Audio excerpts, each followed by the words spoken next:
नमस्ते दोस्तों, मैं हूं डॉक्टर कोमल वर्मा। मैं एक डर्मेटोलॉजिस्ट यानी कि चर्म रोग तज्ञ हूं। आज 25 जून हर साल विश्व विटिलिगो दिवस के रूप से मनाया जाता है और इसी मौके पर आज मैं विटिलिगो से जुड़े कुछ सवालों के जवाब देने के लिए मैंने यह वीडियो बनाया है। जो सबसे पहला सवाल जो काफ़ी सारे विटिलिगो से प्रभावित पेशेंट्स के मन में या उनके परिवारजनों के मन में आता है वो है कि यह विटिलिगो क्या है, व्हाट इज़ विटिलिगो।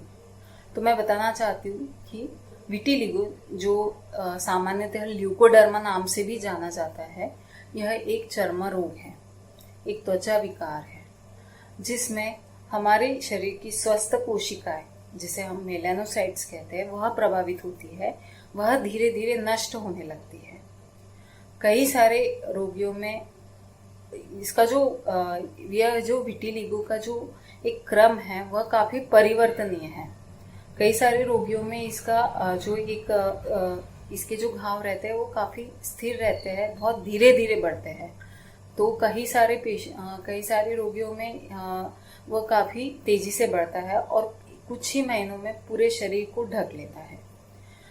काफ़ी बार यह भी पाया गया है कि रंग का खुद ब खुद पुनर्निर्माण भी देखा गया है कई सारे पेशेंट्स में। दूसरा जो सवाल जो काफ़ी सारे मेरे जो विटिलिगो से प्रभावित पेशेंट होते हैं वो मुझे पूछते हैं कि क्या यह बीमारी संक्रामक है। तो मैं इसका जवाब देना चाहूँगी, नहीं, यह बीमारी संक्रामक नहीं है। भले ही हमारे देश में इसे सफ़ेद कुष्ठ रोग के नाम से भी जाना जाता है, जहाँ कुष्ठ रोग, मैं आपको बताना चाहती हूँ, कुष्ठ रोग जो है वह एक संक्रामक बीमारी है, वह एक इन्फेक्शियस डिसीज है जिसका हालांकि कुष्ठ रोग का भी 100% इलाज संभव है, लेकिन विटिलिगो यह संक्रामक बीमारी नहीं है, यह छुआछूत वाली बीमारी नहीं है, यह किसी के छूने से आपको नहीं हो सकती है। और इसी गलत धारणा की वजह से आज भी हमारे समाज में विटिलिगो से प्रभावित व्यक्तियों को काफ़ी बार सामाजिक बहिष्कार का सामना करना पड़ता है और इसी से रिलेटेड हमारे देश में जागरूकता निर्माण होने की बहुत ज़्यादा ज़रूरत है। अगला जो सवाल काफ़ी सारे विटिलिगो से प्रभावित व्यक्तियों के मन में आता है कि क्या यह बीमारी हमारे बच्चों को हो सकती है। तो मैं इसका जवाब देना चाहूँगी, हाँ, क्योंकि यह बीमारी आनुवंशिक होती है। ऐसा देखा गया है कि 30% व्यक्ति जो विटिलिगो से प्रभावित होते हैं, जब हम उनकी हिस्ट्री लेते हैं तो हमने देखा है कि उनके परिवार में या तो उनके किसी परिवारजनों में किसी न किसी को यह बीमारी होती है, जैसे कि उनके माता या पिता या चाचा चाची या चचेरा भाई या दादा, इनमें से कोई ना कोई उससे ग्रसित होता है। लेकिन अगर आपको विटिलिगो है तो सिर्फ 5% चांसेस है कि ये आपको बच्चों को हो सकता है, जो कि काफ़ी कम है। फिर अगला जो सवाल काफ़ी सारे पेशेंट मुझे पूछते हैं कि क्या हम खट्टा खा सकते हैं, या उनके मन में ऐसा होता है कि खट्टा खाना चाहिए, क्या खट्टा खाने से ये बीमारी बढ़ती है। तो मैं इसका जवाब देना चाहूँगी, नहीं, खट्टा खाने से और विटिलिगो का कोई संबंध नहीं है। खट्टा खाने से विटिलिगो नहीं होता है, खट्टा खाने से विटिलिगो नहीं बढ़ता है।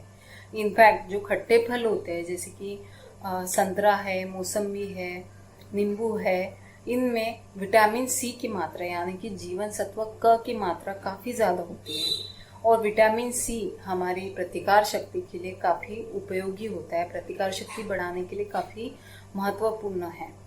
और आज की स्थिति में जहां हम कोविड-19 यानी कि कोरोना नाम की बीमारी से लड़ रहे हैं, ऐसी स्थिति में हमारी प्रतिकार शक्ति अच्छी होना बहुत ज़रूरी है। इसीलिए हमें ज़्यादा से ज़्यादा विटामिन सी कंटेनिंग फ्रूट्स यानी कि जो खट्टे फल होते हैं उनका सेवन करना चाहिए और विटिलिगो के पेशेंट्स ने भी करना चाहिए, उनके लिए यह बिल्कुल भी हानिकारक नहीं है।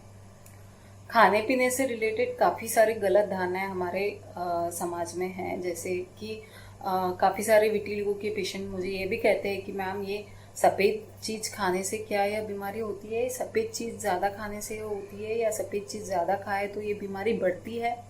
तो ऐसा नहीं है। सफ़ेद चीज़ों का भी विटिलिगो से कोई संबंध नहीं है। जैसे कि काफ़ी सारे लोग मुझे कहते हैं कि मैम दूध जो सफ़ेद चीज़ होती है उससे भी विटिलिगो होता है क्या? नहीं, दूध का और विटिलिगो का या अन्य किसी भी सफ़ेद चीज़ का और विटिलिगो का कोई संबंध नहीं है। जो अगला जो कॉमनली काफ़ी सारे शायद आप लोगों के मन में भी ये सवाल आ रहा होगा कि क्या इस बीमारी का इलाज संभव है? तो मैं उनको कहना चाहूँगी कि हाँ, इस बीमारी का इलाज संभव है, लेकिन अच्छे योग्य चर्म रोग तज्ञ की सलाह से। आज भी हमारे देश में विटिलिगो के पेशेंट्स, काफ़ी सारे पेशेंट्स ऐसे होते हैं जो झोला छाप डॉक्टरों के और बाबाओं की सलाह से इसका उपचार लेते हैं, लेकिन यह बहुत गलत है। आप सिर्फ और सिर्फ आपका वक्त उसमें ज़ाया कर रहे हैं। काफ़ी सारे पेशेंट्स ऐसे भी मैंने देखे हैं जो काफ़ी दिनों तक घर पे कुछ पत्तियों का लेप वेप लगाकर उसे ढकने की या उसको ठीक करने की कोशिश करते हैं, लेकिन मैं उनको बताना चाहूँगी कि आप जितने जल्दी इसका ट्रीटमेंट शुरू करोगे उतनी ही जल्दी आपको इसका रिजल्ट दिखाई देगा और अच्छा रिजल्ट दिखाई देगा। और उसका जो क्रम है, बढ़ने का क्रम है, हम उतनी ही जल्दी उसको रोक सकते हैं जितनी जल्दी हम उसका ट्रीटमेंट शुरू कर देंगे। और एक बात, मैं बहुत महत्वपूर्ण बात है जो मैं आपके साथ शेयर करना चाहूँगी कि विटिलिगो से प्रभावित व्यक्तियों को ट्रीटमेंट के दौरान उनके परिवार के सहयोग की बहुत ज़्यादा ज़रूरत होती है। उनको उनके पारिवारिक मेंटल सपोर्ट की बहुत ज़्यादा ज़रूरत होती है। जैसे कि मैंने पहले भी आपसे कहा कि कुछ गलत धारणाओं की वजह से उन्हें सामाजिक बहिष्कार का सामना करना पड़ता है, और इसी वजह से ऐसा देखा गया है 75% विटिलिगो से प्रभावित व्यक्तियों के मन में उनके प्रति एक नकारात्मक छवि का निर्माण हो जाता है, और इसी वजह से वो काफ़ी बार डिप्रेशन या रात में नींद ना आना, आत्मविश्वास की कमी या आत्महत्या का प्रयास करना, ऐसी कई सारी मानसिक बीमारियों का उन पर प्रभाव होने लगता है। इसीलिए उनको उनके परिवार की हमारी बहुत ज़्यादा ज़रूरत होती है, उनको हमारे सपोर्ट की बहुत ज़्यादा ज़रूरत होती है। एक विटिलिगो के पेशेंट को भी हमारी तरह ही आम जिंदगी जीने का पूरा अधिकार है, और इस बारे में हमारे समाज में जागरूकता फैलाने की बहुत ज़्यादा ज़रूरत है। और यह वीडियो एक मेरा छोटा सा प्रयास है उस बारे में जागरूकता फैलाने के लिए। Thank you.